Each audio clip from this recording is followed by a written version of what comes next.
A forma mais usual de você polarizar um transistor é usando dois resistores na base, como a gente está mostrando aqui. Então, aqui a gente tem o RC e o RE. O RE pode ou não ter um capacitor em paralelo. E aqui nós temos dois resistores R1 e R2. Apenas a diferença aqui não é muita coisa, a gente apenas adicionou esse R2 aqui aos circuitos anteriores que nós tínhamos visto. Então vamos tentar entender o que significa esse divisor de tensão da polarização, a bias por divisor de tensão. Se você imaginar que nós temos dois resistores, vamos supor que você queira transformar 10 volts para 5. Então você tem aqui 10 volts, você tem o R1 e o R2, e você quer transformar o 10 volts DC em 5. O que você tem que fazer é, todo mundo sabe, escolher que o R1 seja igual ao R2. Nada pode ser mais simples. A questão que surge é a seguinte, o que acontece quando você coloca uma carga RL aqui? Então você percebe que o R2 já não é mais o R2. O R2 agora, o R2 novo, vamos chamar aqui R2 de linha, vai ser o R2 antigo em paralelo com o RL. O que a gente sabe? Que quando um resistor grande fica em paralelo com um resistor pequenininho, quem vale no paralelo é o resistor pequenininho. Em outras palavras, vamos supor que você tenha escolhido um valor comum aí de 1K para chegar aqui nos 5 volts. O que acontece? Se você colocar aqui como carga, por exemplo, 100K, se você colocar 100K, você praticamente vai manter os 5 volts. Os 5 volts não vão mudar tanto, porque a gente pode dizer que 1K em paralelo com 100K é praticamente aí fica 1K, vai dar 900 e alguma coisinha, praticamente 1K. Agora, quando você coloca 1K e aqui como carga, você colocou, vamos supor, 10 ohms ou 100 ohms, aí esse negócio não funciona mais, ou seja, você não vai mais ter 5 volts aqui, você vai ter uma tensão menor, porque esse resistor aqui, 1K 1000 em paralelo com 10, isso aqui vai dar mais ou menos 9 ohms. Então já não tem mais os 5 ohms. Qual que é a solução para essa pendenga aqui? A solução para essa pendenga aqui, se você quiser resolver esse negócio, é você colocar um valor bem baixo aqui, 1 ohm, 1 ohm. Então, a não ser que você coloque 1 ohm também aqui, que é praticamente um curto, esse negócio vai funcionar para 10, para 100, para 1K, não vai acontecer nada. Então você resolveu o problema, o que você tinha antes, de que a tensão na carga, a tensão VL era função do valor de RL. Um negócio chamado compliance de fontes, se você for depois pesquisar. Você resolveu esse problema. Mas só que você criou outro problema que eu acho que é claro aqui, Se você tem 10 volts aqui e 2 ohms, você tem continuamente passando 5 amperes por esses seus dois resistores, com carga ou sem carga. Ou seja, é uma corrente, é um consumo de corrente gigantesco. Então essa que é mais ou menos a ideia do divisor de tensão. Voltando para o nosso circuito aqui, a gente tem, acredite se quiser, o mesmo problema aqui. Porque aqui nós temos uma corrente de base que, em tese, ela é bem pequenininha. Então você não precisaria ter 1 ohm, 2 ohms no R1 e o R2 aqui para esse negócio funcionar. Certo? Mas de qualquer maneira, devido também à presença do RE e tal, às vezes a presença do resistor aqui acaba fazendo com que essa rede resistiva sinta o que acontece aqui com o nosso resistor, com o que você olha aqui para dentro. Isso significa o seguinte, há duas formas de você analisar o divisor de tensão, esse bias em particular. A chamada análise exata, que está baseada em Thevenin, e a chamada análise aproximada. Bom, a análise exata, como você já deve imaginar, ela é um pouquinho mais complicada do que a análise aproximada. O que acontece aqui? O que acontece aqui é o seguinte, a análise exata, ela leva em consideração o IB, o chamado loading ou carregamento do transistor. A análise aproximada despreza essa corrente IB. Ou então, em outras palavras, voltando ao que nós tínhamos aqui, A análise exata leva em consideração o RL, que aqui é o transistor, e a análise aproximada despreza esse vermelhinho, só calcula a tensão na base através desses dois resistores. A ideia é mais ou menos essa. Então, por mais que o IB seja baixo, você às vezes... O que acontece? Você não é bom que você coloque aqui no R1 e R2 valores muito baixos. Não é muito bom. Por quê? Porque se você colocar valores muito baixos, nós vamos ver depois, isso aí vai impactar, entre outras coisas, na impedância que o seu sensor, que o seu circuito que está ligado na entrada do transistor enxerga. Então, como é que a gente faz a chamada análise exata? É um negócio muito simples. A análise exata você vai fazer, na realidade, você vai substituir o que está olhando para cá pelo equivalente TVNAN, RTH e VTH. RTH e ETH. Então aqui eu tenho meu VCC, RC, RE, R1 e R2. É óbvio que o nosso RTH vai ser o paralelo de R1 com R2. E é óbvio que o nosso ETH vai ser o quê? Vai ser o divisor de tensão e essa tensãozinha que eu tenho aqui, que vai ser VCC vezes R2, R1 mais R2. Então percebe esses dois valores aqui que você vai colocar, substituir aqui na nossa polarização. Vou desenhar dobrado aqui, a mesma coisa, né? Só para caber na página. RC, RE, RTH e ETH. Agora você resolve, né, com os diferentes métodos que existem, você resolve essa corrente aqui, por exemplo, IB. Essa corrente IB, como nós já vimos antes, vai ser o quê? ETH menos 0,7, que eu tenho aqui 0,7 nessa base aqui, e aqui vai ter aquilo que a gente sempre conhece, o RTH mais, né, o beta mais 1, RE. Né, aquela velha malha que a gente fez anteriormente. E com isso você calcula o IB. E depois, se você tiver o beta, o IC vai ser beta IB, por exemplo. Mais ou menos aquilo que nós fizemos anteriormente. Essa é a análise exata, essa é a análise, entre aspas, complicada para você achar, né, o seu divisor de tensão. Então vamos seguir adiante. Calcule VCE e IC, análise exata. Então você percebe aqui, eu tenho dois resistores, esses capacitores aqui só estão dizendo para a gente onde que vai entrar o sinal, onde que vai sair o sinal, e eu tenho aqui esse capacitor em paralelo com RE, como nós falamos em AC, né, o sinal AC ele é curto-circuitado pelo capacitor, não sendo prejudicado por esse resistor, e a polarização, o bias, ela passa aqui por esse resistor. Eu acho que é desnecessário falar, né, que se você fizesse isso aqui, se você tirasse o resistor, a corrente DC não passa, né? A corrente DC, aliás, a corrente DC aqui, a corrente IDC aqui seria zero. Então você faz a combinação do capacitor, a corrente AC passa aqui e a corrente DC passa pelo resistor. Então vamos seguir adiante. Como nós vimos, esse circuito está alimentado por uma tensão de 22 volts, uma tensão relativamente alta. Então o nosso ETH vai ser simplesmente esse divisor de tensão aqui.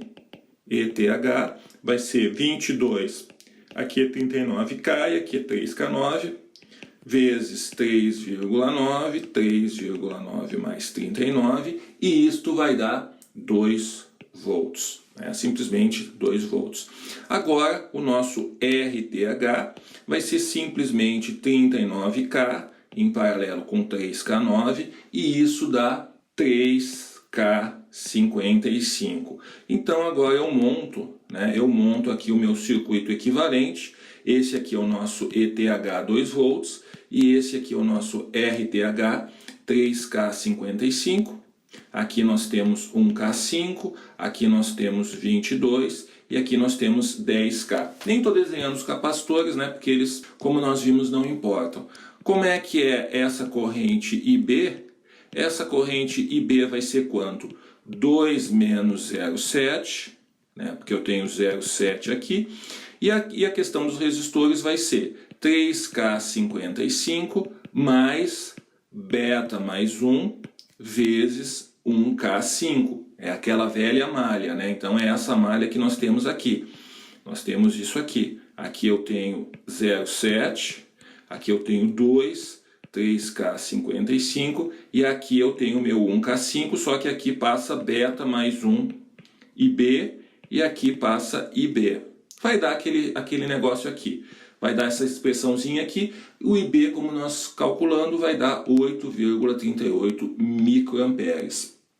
Um valor baixo, né? O nosso IC vai ser simplesmente beta IB, que é 8,38 microamperes vezes 100, ou seja, 0,84 miliamperes. Um valor baixo, né? Um valor baixinho. 0,84 miliamperes. Agora, quanto que é o nosso VCE? O nosso VCE, fazendo grandão aqui, ó, é um negócio assim. Aqui eu tenho RC, aqui eu tenho RE. Tudo daqui até aqui nós temos 20. Isso é o que eu quero, o meu VCE. Então o meu VCE, analisando aquela malha ali, vai ser o que? Tudo, que é o 20, menos essas duas quedinhas aqui, RC e RE, que é igual a IC, RC mais RE. De novo, o IC passa aqui, e aqui passa o IE, que ele é um pouquinho maior, né? Ele é um pouquinho maior do que o IC, porque ele também leva em consideração o IB, mas a gente considera os dois aí aproximadamente iguais para facilitar, né, uma diferença muito, muito pequenininha. Isso aqui vai dar 20 menos 0,84, 10 mais 1,5. O nosso VCE quiescente vale 12,34. Então, se eu quisesse fazer aí o load line desse circuito, VCE e IC, VCE aqui em volts, como é que ficaria? Aqui ficaria o nosso corte, que é o VCC, e aqui ficaria a nossa saturação. Quanto que é a nossa saturação? A nossa saturação é o seguinte, aqui é o RC, aqui é o RE, aqui é 22. A nossa saturação, vamos chamar IC-SAT, vai ser aquela saturação, aquela corrente quando o VCE é zero. Ou seja, a saturação é quando o coletor e o emissor eles são curto. Então vai ser 22, quanto que é o nosso 22? 10 mais 1,5 miliampere. Isso aqui vai dar 1,91. Então aqui eu tenho 1,91 e aqui eu tenho 22. E o nosso ponto quiescente que nós achamos, o IC vale 0,84. Então o IC está bem aqui no meio, vamos mais ou menos aqui no meio, 0,84. E o VCE quiescente, voltando aqui, 12,34. Então ele está mais ou menos aqui, 12,34. E aqui é o nosso ponto quiescente. Então você percebe que ele está mais ou menos 22 e 12, está mais ou menos na metade, que é aqui que caminharia o nosso sinal de oscilação. O ponto médio é esse, e a senoide, devido à oscilação da corrente de base, pelo seu gerador, pelo seu sensor, vai aparecer aqui, vai ser modulada, né, por essa reta e vai aparecer na saída como uma corrente de coletor grande aqui e como um VCE quiescente grandão, como um VCE aqui, certo? Então, nosso circuito está relativamente bem polarizado. Se eu for fazer a análise aproximada, ela simplesmente...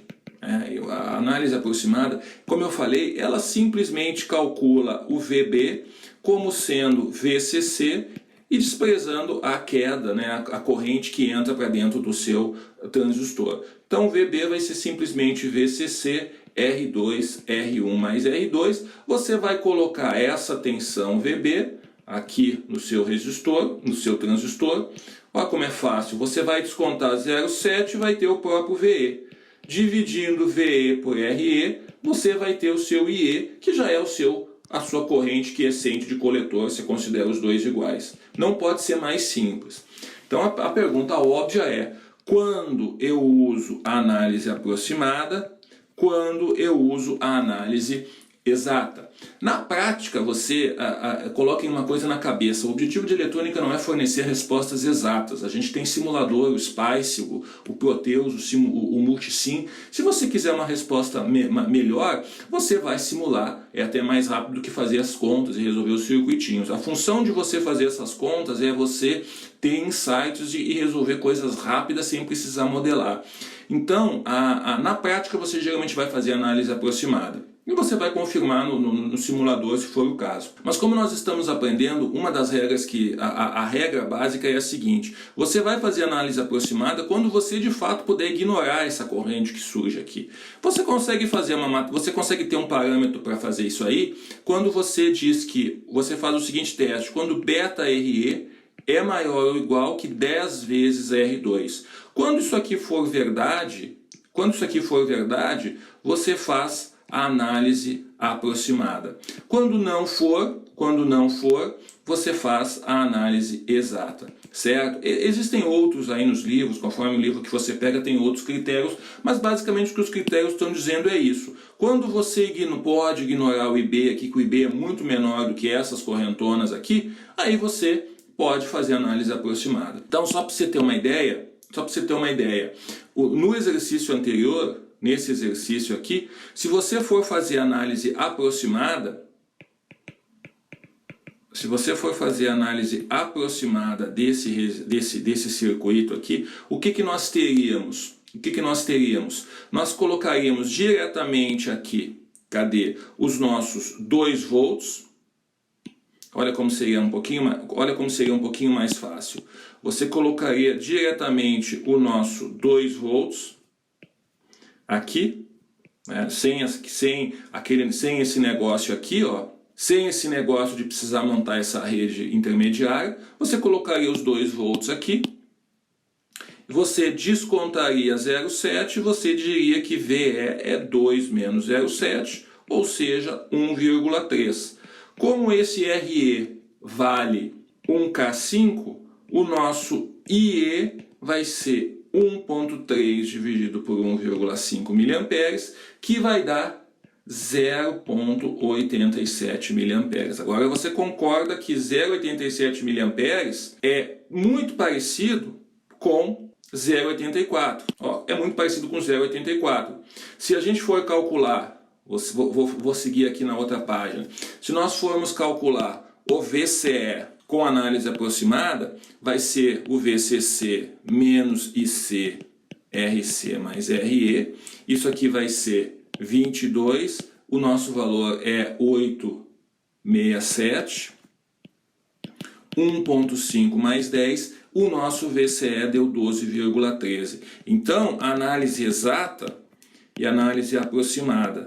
O nosso VCE aqui deu 12,03, antes deu 12,34. E o IC deu 0,84 na análise aproximada, na análise exata, e na análise aproximada deu 0,87. Por que ficou tão próximo?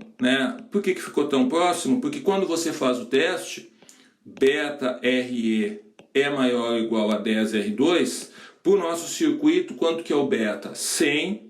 Quanto que é o RE? 1500.